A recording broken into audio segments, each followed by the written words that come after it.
त्यांची घडावी संगती ऐचे आवडते मना देवा पूर्वावी ना वासना.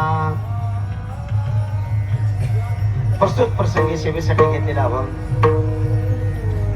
संत श्री जगद्गुरु जगद्वंदे महावैष्णव माझा नाही वाशी तुकोबार आहे. चंद्र विराला आडवू काकू चंद्र आडवू विराला या अभंगातून तुकोबारा देवापुढे प्रार्थना करतात. अभंग हा प्रार्थनेवर आहे. असं वाटेल की बा हा अभंग मागणीपर आहे, पण माझ्या गुरुनी पक्क सांगितले की अभंग हा प्रार्थना आहे.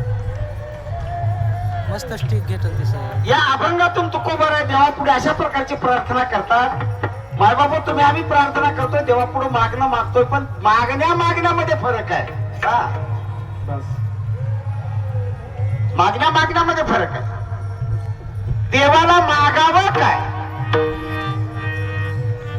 हे माणसाच्या लक्षात आलं पाहिजे अगोदर. तुम्ही आम्ही जे मागतोय ना, अरे मायावी असणारा संसार, उपाधीने युक्त असणारा हा संसार, नाशिवंत असणारा हा संसार, या संसारासाठी वाटतोय माय बापू. तुम्हाला मी त्या दिवशी सांगितलं, अरे हा संसार एक दिवस लयाला जाणार आहे. कुठे जाणार आहे? कारण हा दिसणारा संसार, या संसाराचं मूळ अधिष्ठान असणारे हे प्रब्रह्म, या प्रब्रह्मामध्ये विलीन होणार आहे, तिथंच जाणार आहे. अरे मागायचं असेल तर असं मागा, या जीवाच्या कल्याणासाठी मागावं, या जीवाच्या कल्याणासाठी प्रार्थना करावं. देव दिल्याशिवाय राहत नाही एवढी महती आहे. आणि अशाच प्रकारची प्रार्थना तुकोबारा देवा पुढे करतात. थोडक्यात आपण अगोदर भावार्थ करून घेऊ. आणि विशेष सांगायची गोष्ट म्हणजे आज दोन कीर्तन आहेत. कारण मी सासवड पासून गोविंद महाराजांच्या मागे लागलोय. महाराज तुम्ही कीर्तन करा, तुम्ही कीर्तन करा, तुम्ही कीर्तन करा. पण महाराजाची काही हिंमतच होईना. पण शेवटी 2 दिवसापासून म्हणजे गुरुजी करतो. अभिमान आहे बा. कसा अभिमान आहे? अरे वयाचे 30-40 वर्ष ही साधना आहे त्यांची परमार्थामध्ये. या साधनेचं शेवटी फळ नको काय? नको काय? म्हणून मी त्यांना म्हणलं बा तुमच्याकडे आहे पाठांतर खूप आहे, स्वर ज्ञान आहे. आम्हाला पाठांतर असेल थोडं बहुत, पण स्वरज्ञान महाराज अजिबात नाही. आम्हाला अजिबात नाही. स्वर कुठे चालला काय आहे आम्हाला कळत नाही. पण बोलायला जर उभा केलं तर 4 दिवस मी या ठिकाणी, एवढी ताकद आहे. माझ्या गुरुचा आशीर्वाद आहे माझ्या पाठीमाग.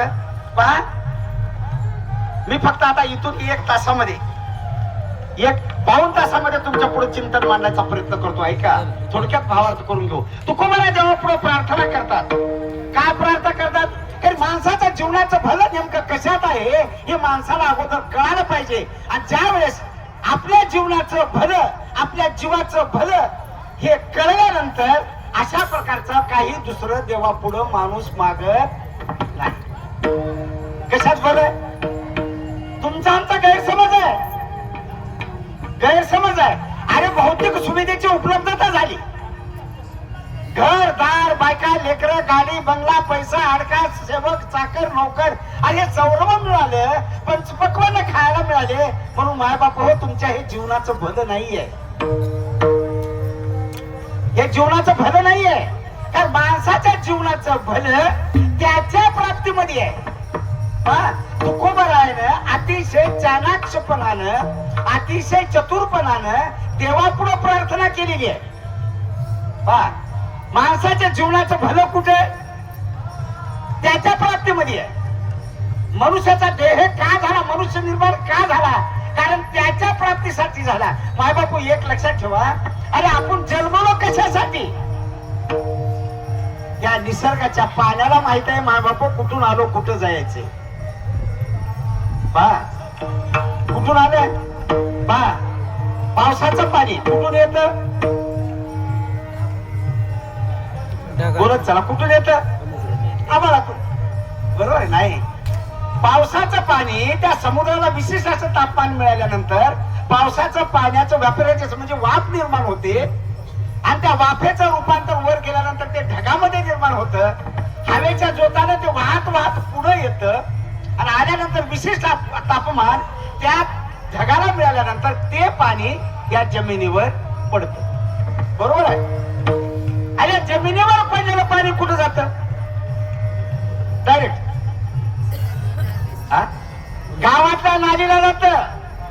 नदीचं पाणी कालव्याला जातं, कालव्याचं पाणी ओढ्याला जातं, ओढ्याचं पाणी ओहळाला जातं आणि ओहळाचं पाणी नदीला जातं आणि नदीचं पाणी कुठून आलं होतं, कुठं गेलं त्या पाण्याला कळालं, पण माय बापू हे येण्या जीवाला कळालं नाही का? अरे आलो आपण कुठून आलेलो आणि आम्हाला कुठे जायचे हे तुम्हाला आम्हाला कळत नाही, म्हणून देवापुढं काहीही मागतो. देव एवढा साधा नाही आहे. माय बापा त्या दिवशी सांगितलं म्हणे नाही भाव, एवढा सोपा नाही आहे देव, खडे खावे लागतात परमार्थामध्ये. तेव्हा कुठं स्वप्नात येईल, मी तुम्हाला सांगितलं बोलत बोलत 28 वर्ष झालं कीर्तन करतो, पण देव स्वप्नात आला नाही, कारण आमचं सगळं चढपणा असला चालला. कसा स्वप्नात नाही येणार. अरे साधना अशी करा, देवाला काळजी पडली पाहिजे, याचं कल्याण झालं पाहिजे. साधना अशी करा माय बापू की देव तुमच्या घरी आला पाहिजे. उदाहरण खूप आहेत, खूप आहेत. कारण माणसाच्या जीवनाचं भलं त्याच्या प्राप्तीमध्ये आहे आणि त्याची प्राप्ती संतांच्या संगतीशिवाय होऊ शकत नाही. म्हणून तुकोबारायनं आजच्या अभंगामध्ये अशी प्रार्थना केली, देवा तुला द्यायचंय ना तर हेच दे, कारण आमची जी मनाची आवड आहे. कोणती आवड आहे? देव वचे चित्ते त्यांची घडावी संगती, हेच आहे आमच्या मनाची आवड आहे. ऐसे आवडते मना देवा पुरवावी वासना, आमच्या मनाची आवड आहे. ज्यांच्या हृदयात देव आहे अशा संतांची भेट दे. कोण्याही संतांची नको आहे, कारण ज्यांच्या हृदयात देव नाही, बरोबर आहे, त्यांच्या जर महागी लागलं तर अशी अवस्था तुमची आमची झाल्याशिवाय राहत नाही. कुठून आलास आता कुठे गेलास याचा काही पत्ता लागणार नाही. म्हणून मागो ज्यांच्या हृदयात देव आहे ना अशा संतांची संगत दे, आणि हे माझ्या मनाची आवड आहे. आणि देवा अशा संतांची मला एकदा संगत दिलास ना, त्याचा वियोग कधी होऊ नये. नंग हो न हो अंग संग तुटी, त्यांची संगत तुटू देऊ नको. आणि हेच माझी तुझ्यात पुढं प्रार्थना आहे. आणि माणसाच्या जीवनाचं भलं कशात आहे? संतांच्या संघटनेमध्ये, संतांच्या संगतीमध्ये. तुका म्हणे जिने भले संत संघर्षणे, ऐसे आवडते मना देवा पुरवावी वासना. विठ्ठल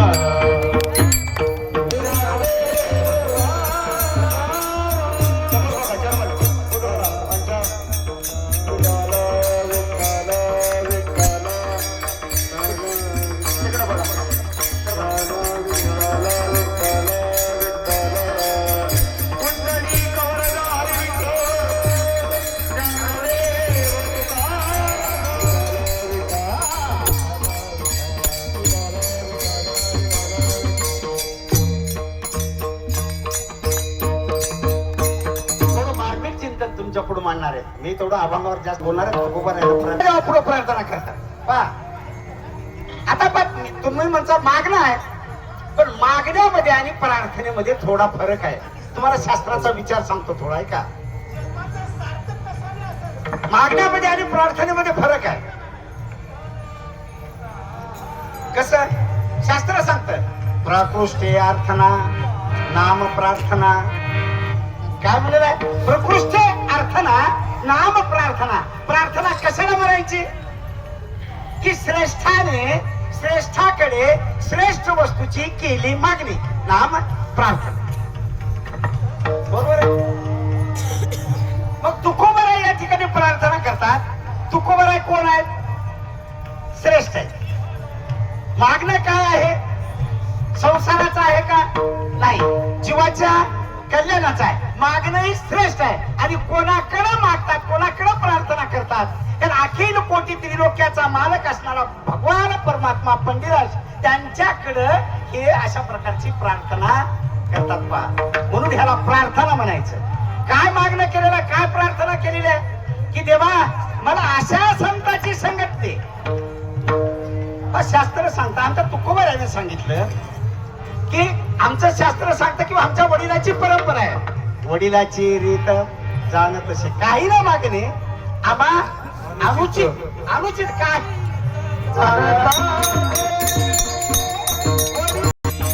या ठिकाणी अशा प्रकारचं मागणं मागतात किंवा प्रार्थना करतात आणि एका ठिकाणी सांगतात आमच्या संत कुळीची परंपरा आहे, आमच्या वडीलधाऱ्याची परंपरा आहे, आम्ही देवाला काही मागत नाही. पण ह्या अभंगामध्ये तुकोबाराय मात्र देवापुढं विशेष असं या ठिकाणी प्रार्थना केल्याशिवाय राहत नाही. म्हणून आता ते खरं का हे खरं मी ह्याच्यावर थोडं बोलणार आहे. कोणतं खरं?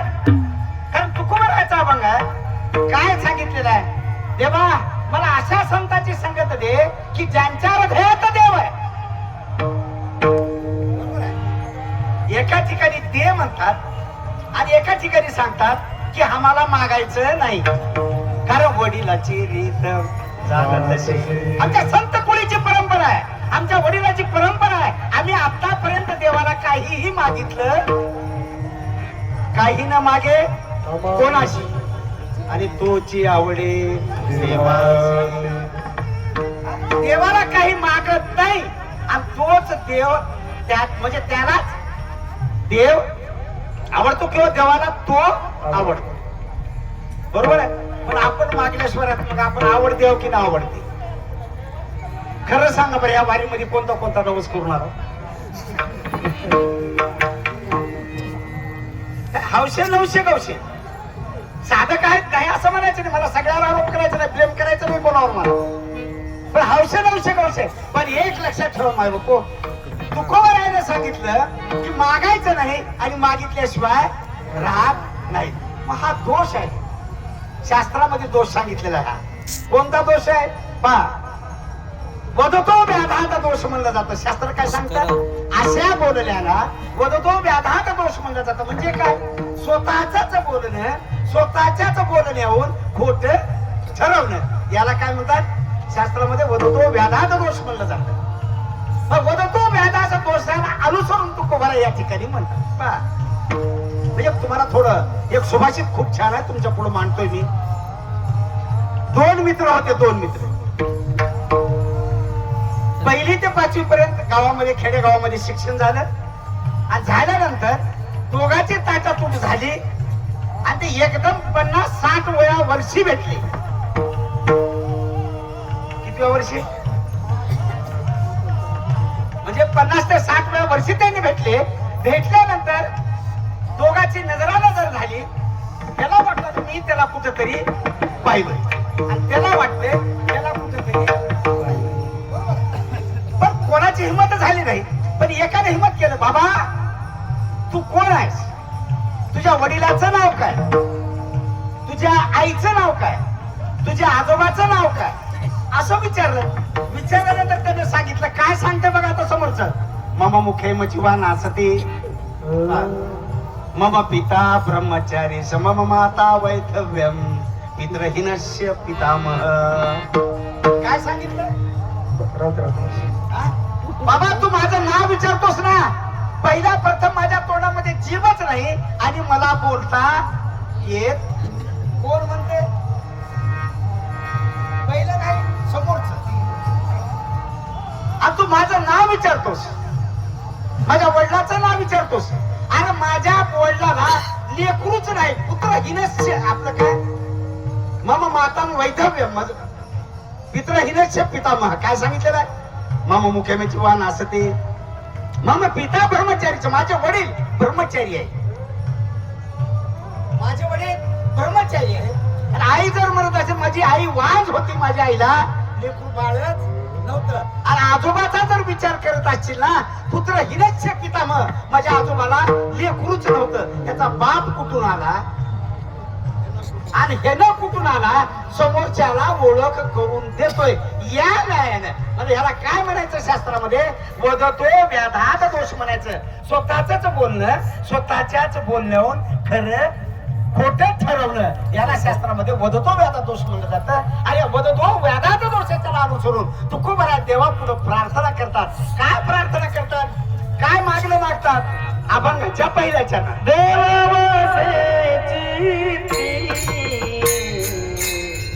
अभंगाच्या पहिल्या चरणामध्ये तुकोबाराय देवा पुढे प्रार्थना करतात. देव बसे चित्ते त्यांची घडावी संगती. काय सांगतात?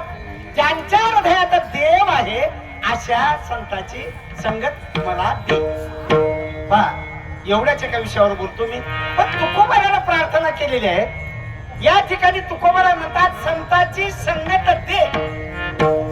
पण एका ठिकाणी तुकोबाराण्याचं सांगितलेलं आहे, संताच्या संगतीमध्ये कधीही जाऊ. तुम्ही म्हणता महाराज येडा आहे. नाही बोलत बरं का मी पुराव्याशा नाही बोलणार. काय सांगितलेलं आहे? संत संगतीनं करावा वास, एखादी गुण दोष येईल अंगा, मग त्याच्या दोषा नाही परिहार, होय अपहार सुकृताचा. काय सांगितलेलं? संताच्या संगतीमध्ये जाऊच नाही आणि गेल्यावर कसं माणसाला असावं त्याच्यासाठी उदाहरण आहे, लक्षात ठेवा. तुकोबाराने सांगितलेलं आहे संत संगती न करावा वास, म्हणजे संतांच्या संगतीमध्ये सानिध्यात जाऊच नाही. का? एखादी गुण दोष येईल अंगा, एखादी जर दोष जर आपल्याला लागला ना, बस नरकात गेल्याशिवाय राहत नाही. जेवढं तुमच्याकडे पुण्य आहे तेवढं पुण्य तुमचं खलास झाल्याशिवाय राहणार. एखादी गुण दोष येईल अंगा, मग त्याच्या दोषा नाही परिहार, होय अपहार सुकृताचा. सुकृताचा अपहार झाल्याशिवाय राहत नाही, पुन्हा संपल्याशिवाय राहत नाही. म्हणून संतांच्या संगतीमध्ये जायचं नाही, असं एका ठिकाणी तुकाराम महाराज म्हणतात. आणि या ठिकाणी प्रार्थना करतात अशा संतांची संगत दे ज्यांच्या हृदयात देव आहे. हे सुद्धा वळतो व्याधात दोषाला अनुसरून आहे, लक्षात ठेवा. हे सुद्धा त्याच पद्धतीने आहे. म्हणून माणसाला असावं कसं, तुम्हाला एक उदाहरण देतो, पुराणाचं तुम्हाला उदाहरण देतो. पहा, बस एवढं जरी कळालं ना, बस वारीचं तुमचं आमचं सार्थक झालं. एवढं कळू द्या. म्हणजे संतांच्या संगतीने गेल्यानंतर माणसाला नेमकं असावं कसं. पहा, नवनाथ ग्रंथातलं तुम्हाला मी उदाहरण देतो. मच्छिंद्रनाथ आणि गोरखनाथ एकदा यात्रेला निघाले. मच्छिंद्रनाथ आणि गोरक्षनाथ यात्रेला निघाले. करत करत करत मजल करत एका घनदाट अरण्यामध्ये गेले. आणि गेल्यानंतर अरण्य संपलं आणि संपल्यानंतर एक पुढं स्त्री राज्य लागलं. स्त्री राज्य. आणि त्या राज्याची मालकीन राणी कोण होत? मैनावती. तिचं नाव होतं मैनावती. असं करत करत करत त्या राज्यामध्ये आले. आणि आल्यानंतर मैनावतीची यांची भेट झाली. आणि भेट झाल्यानंतर मैनावतीनं महाराजाला विनंती केली, महाराज तुम्ही आमच्या घराकडे चलावं, आमची सेवा घ्यावी. आता ब्रह्मचारी माणसं आहेत, स्त्रीचा संग नको आहे, तरी पण महाराज मच्छिंद्रनाथ आणि गोरखनाथ त्या घरी गेले. आणि गेल्यानंतर 4 दिवस राहिले, पाहुणचार घेतला. आणि मैनावतीने आग्रह केला, विनंती केली, महाराज आता तुम्हाला मी इथून जाऊ देणार नाही, तुम्ही इथंच राहावं. ते राहिल्यानंतर त्यांचं त्या ठिकाणी समागम घडला. समागम घडल्यानंतर खूप वर्ष निघून गेले. तेवढ्यामध्ये अगोदर काय झालं, गोरखनाथानं काय विचार केला, आता म्हणलं महाराज इथून काही लवकर येत नाहीत आणि आपण काय करावं, तीर्थाटनाला निघून जाऊ. तीर्थाटनाला एकटाच निघून गेलेले. इकडे काय झालं, खूप दिवस संसार चालला आणि चालल्यानंतर दोघांचा समागम घडला. आणि त्या समागमामधून त्यांना एक पुत्र प्राप्त झाला. त्याचं नाव आहे मीननाथ. त्याचं नाव काय आहे? मीननाथ. दिवसेंदिवस मोठा झालेला मुलगा. तीर्थयात्रा करत करत 10-12 वर्षाचा कालावधी लोटला. गोरक्षनाथ आपल्या कुटीमध्ये आलेत, आश्रमामध्ये आलेले आहेत. इकडं तिकडं पाहिलं, आपले गुरुवरी आणखी आले नाहीत. म्हणलं तिथंच आहेत, आता त्यांना आणल्याशिवाय पर्याय नाही. म्हणून ते काय केले, परत त्या स्त्री राज्यामध्ये आले. पण स्त्री राज्यामध्ये पुरुषाला प्रवेश करावा काय. त्यांनी काय केलं, एक नाचकाम करणारी स्त्री होती, तिच्या घरी गेले आणि तिला सांगितलं, बाबा मला त्या राज्यापर्यंत जायचंय आणि तू मला मदत कर. हे कसं काय शक्य आहे? मला तू नाचकाम करतेस ना, मग मला चांगल्या प्रकारचं मला पकवाज वाजवता येतो. मग ठीक आहे. मग असं त्या ठिकाणी कार्यक्रम करू लागलेले. आणि हे दोघं कोण, मच्छिंद्रनाथ आणि मैनावती, हे नृत्य काम बघण्यासाठी दोघही त्या ठिकाणी आलेले. गोरक्षनाथाने काय केलेलं आहे, स्त्री वेश परिधान केलेला आहे. स्त्री वेश परिधान केलेला आहे. कार्यक्रम रंगात आलेला आहे, कार्यक्रम चाललेला आहे आणि चांगल्या तऱ्हेने त्या ठिकाणी मच्छिंद्रनाथ पखवाज वाजवू लागलेले आहेत आणि वाजवत वाजवत बोल काढली. आता मला म्हणा येईल आणि त्याला वाजवाय. चलो मच्छिंदर गोर खाया, चलो मच्छिंदर गोर खाया असं दोनदा तीनदा वाजवलं आणि हा ध्वनी मच्छिंद्रनाथाच्या कानावर पडल्याबरोबर त्याला वाटलं इथं या ठिकाणी गोरखनाथ आलेले आहेत आणि आता आपल्याला जायला लागतं. निघाले. महाराजाला कळालं आणि त्या ठिकाणी सांगितलं, मैनावती आता मी या ठिकाणी राहणार आहे, तुझ्या आग्रह असतो इतके दिवस राहिलो पण मला आता जाणं आहे, मला जावंच लागणार. पण तिला शेवटी त्या ठिकाणी काय झालं, खूप आग्रह केला, खूप विनंती केली, पाया पडू लागले पण त्या ठिकाणी काही सक्सेस झालं नाही. आणि शेवटी कोण मच्छिंद्रनाथ जायला निघाले. जाता जाता मैनावतीने म्हणलं, मालक तुम्ही चालत ना पण माझी एक शेवटची भेट घेऊन जा. काय सांगितलं, शेवटची भेट तुम्ही घेऊन जा. म्हणून काय केलं, एक सोन्याची बीट, सोन्याची बीट काय दिली, मच्छिंद्रनाथाला दिली आणि मच्छिंद्रनाथाने त्या आपल्या काखेतल्या झोळेमध्ये टाकली. नगराच्या बाहेर गेल्यानंतर गोरखनाथ तिथं तयारच होता स्वागताला. दोघेही निघाले आणि निघाल्यानंतर असं पुढे जात जात जात घंटाट आनंद लागलं. रात्रीची वेळ आहे. गोरखनाथाने आपल्या गुरुची झोळी काखेतली घेतलेली आहे, आपल्या स्वतःच्या काखेमध्ये अडकवलेली आहे आणि असं चलत चाललेले आहे. घनदाट अरण्य आहे. चलता चलता मच्छिंद्रनाथाने विचारलं, गोरखा अरे या कोई डर नाहीये? काय विचारलं, इथं काय भीती? महाराज या कोई डर नाहीये, चला पुढं. असं थोडं आणखी पुढे गेले की परत विचारले, मच्छिंद्रा या कोई डर आहे? त्यानं मला काही डर नाही म्हणलं. दोनदा विचारले महाराजांना. असं का महाराजांनी विचारले असतील, नक्की या झोळीमध्ये काहीतरी. गोरक्षनाथाने विचार केला, झोळीमध्ये हात घातला तर जड लागलं, सोन्याची बीट हातात लागली आणि ती बीट काढली आणि दरीत फेकून दिल्यानंतर काय प्रकार झाला. थोडं पुढे गेले. पुढे गेल्यानंतर परत मच्छिंद्रनाथाने विचार, गोरख अरे या कोई डर है क्या? मतलब महाराज डर था लेकिन पीछे गया. मग काय सांगितलं मी, कशासाठी सांगितलंय का, कारण ब्रह्मचारी माणसं आहेत पण त्याला धन नको आहे. पण तरी पण मच्छिंद्रनाथाने त्या ठिकाणी त्या स्त्रीपासून धनाचा स्वीकार केला. आम्ही सदैव सोडके जवळी जाऊ मोठ्या भिके कुत्रे घर राखते नाम तू कायशी सांगा. तुकोबारायचं प्रमाण आहे. अरे आमचा कसा संसार आहे, फाटका संसार आहे. अरे आमच्या घरी खायला काही नाहीये, सदैव सोडके. आमच्या जवळ चोर येत नाही, कारण चोर जर त्याच्या जवळ येत हेच आपल्या जवळचं काय तर काढून घेईल म्हणून त्याला भीती, तेच चोर सुद्धा जाऊ पुढते भिके कुत्रे घर राखते. आमचं घर सदा सदा उघड आहे आणि आमच्या घराची राखण करायला काही गरज नाही. गल्लीतले कुत्रे येऊन त्या घरात असला आमचा संसार संन्यासी माणसाचा. मग या ठिकाणी मच्छिंद्रनाथाला तशा प्रकारचा मोह झाला. पुढं स्त्रीचा संग नको आहे. सोने रुपया के समान माणिक पाषाण तुका म्हणे आम्हा दिसतील नारी रिसाची परी आम्हा पुढे. काय सांगितलेलं आहे, रिसाची परी आम्हा पुढे. तुकोबाराने सांगितलं ब्रह्मचर्याचं लक्षण आहे, वैराग्याचं लक्षण सांगितलेलं आहे. मग स्त्रीचा संग घडला पण शिष्य असावा तर गोरखनाथासारखा असावा. स्त्रीचा संग घडला, धनाचा लोभ केला तरी पण गुरुच्या विषयी त्यांच्या मनामध्ये लवलेश सुद्धा आला. कळलं माझं सांगायचा अर्थ? काहीच त्यांच्या मनामध्ये शंका सुद्धा आली नाही.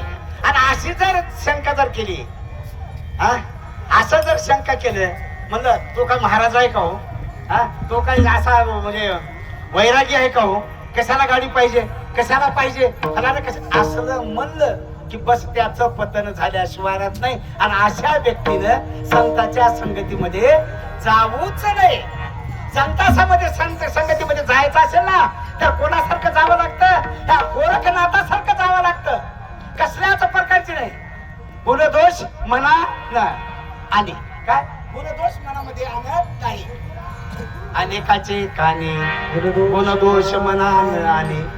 असा गुणदोष आणत नाही. असा अधिकारी शिष्य असेल तर अशा अधिकारी पुरुषाच्या संगतीमध्ये गेल्यानंतर त्याच्या जीवनाचं कल्याण झाल्याशिवाय राहत नाही. म्हणून अधिकार संपन्न अगोदर बघा आणि मग संतांच्या संगतीमध्ये जा. तुकोबार आहे देवा पुढे प्रार्थना करतात, मागणं मागतात. अशा संतांची संगत दे की ज्यांच्या हृदयात देव आहे. काय मागितलं? आता तुकोबारानं मागणं मागितलं, प्रार्थना केली, पण ज्यांच्या हृदयात देव आहे. पण तुकोबाराचं प्रमाण तुम्हाला त्या दिवशी सविस्तर पटवून सांगितलं कीर्तनामध्ये तरडगावला. देव नाही अशी जागा, आता त्याचा उल्लेख करत नाही मी. देव नाही अशी जागा नाही. विठ्ठल विस्तारला जणे चपटा पाताळे भरुनी, विठ्ठल व्यापक तरी भवनी, विठ्ठल मुनी मानसी. काय सांगितलेलं? विठ्ठल जळी स्थळी भरला, नाही उरला, आज मी दृष्टीने पाहिला. विठ्ठलचे विठ्ठल जले विष्णू स्थळे विष्णू, विष्णू पर्वत मस्तके, ज्वाला माला कुले विष्णू, सर्व विष्णुमय जगत. बरोबर आहे. म्हणून आमचा तुकोबर आहे ना म्हणलं विष्णुमय जग, वैष्णवाचा धर्म, भेदा भेद भ्रम. एवढं चांगलं झालं 11 वाजल्याशिवाय जेवायला मिळेल. काय हरकत नाही, 11 वाजता जेवलं तर उद्या एकादश आहे. चला बरं, तुकोबारायनं प्रार्थना केली आहे. देव वशे चित्ती. तुकोबारायचं प्रमाण सांगितलं. देव नाही अशी जागा नाही. सविस्तर त्या दिवशी बोललो या गोष्टीवर. कारण भगवान परमात्म्याच्या व्यापकतेचा विचार करत असताना सापेक्षित व्यापकता, निरपेक्षित व्यापकतेचा विचार पाहिला. निरपेक्षित व्यापकतेमधला देव कोणता आणि सापेक्षित व्यापकतेमधला देव तुम्हाला सांगितला. पण निरपेक्षित व्यापकता मधला देव मूळ चैतन्य परब्रह्म, निर्गुण निराकार, अव्यक्त निराकार असणारा भगवान परमात्मा म्हणजे मूळ चैतन्य. तो नाही असा नाही. मला फक्त एवढं सांगायचं, कीर्तन संपवायचे आणि याच्यानंतर मला विठ्ठल महाराजाला उभं करायचे. आपलं गोविंद महाराजाला उभं करायचं. बा फक्त तुम्हाला एवढे फक्त सांगतो, का संतांच्या संगतीमध्ये जायचं आणि का जीवाच्या कल्याण होतं. पहा एवढं काय का असा अधिकार संपन्न व्यक्तीने त्यांच्या संगतीमध्ये जावं. अधिकार असू द्या माझ्या मनामध्ये गुंडास आणू नका आणि लोक ऐकू नका. तुम्ही ऐका रे कान माझ्या वारी देऊन भांडण आणि पाली मधल्या तर चर्चा ऐकल्यावर तर उठून पळून जावं वाटायला.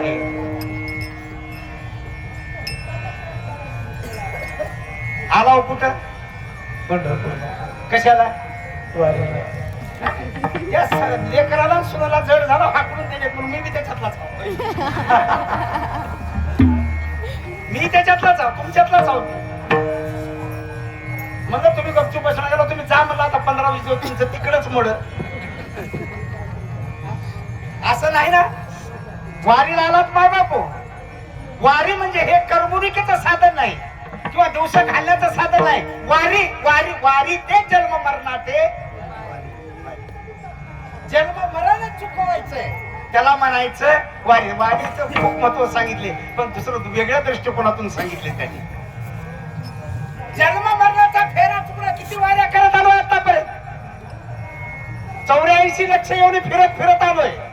आणि आता ही शेवटची वारी आहे आणि ही वारी चुकवायची आहे. आणि ही वारी जर चुकवायची असेल ना माय बापू, ही पायी वारी आळंदी ते पंढरपूर केलं पाहिजे. इथं आपलं कल्याण झाल्याशिवाय. म्हणून माझं मनात अंतकरणातला क्लेश, मनातला अंतकरणातला अहंकार, मनातला द्वेष, हे शर्विकार सोडून 20-21 दिवस या सानिध्यामध्ये राहा माय बापू. देव झाल्याशिवाय जे देव होऊ म्हणते ते देवच होती. याची एवढी मती आहे. असू द्या. पण तुकोबाराने एवढं सांगितलं, त्याची व्यापकता आहे. चराचरामध्ये भरून ओढलेला आहे, सप्तपाताळामध्ये भरलेला आहे, त्रिलोक्यामध्ये भरलेला आहे, जनामध्ये विस्तारलेला आहे. तुमच्या आमच्यात देव आहे. विठ्ठल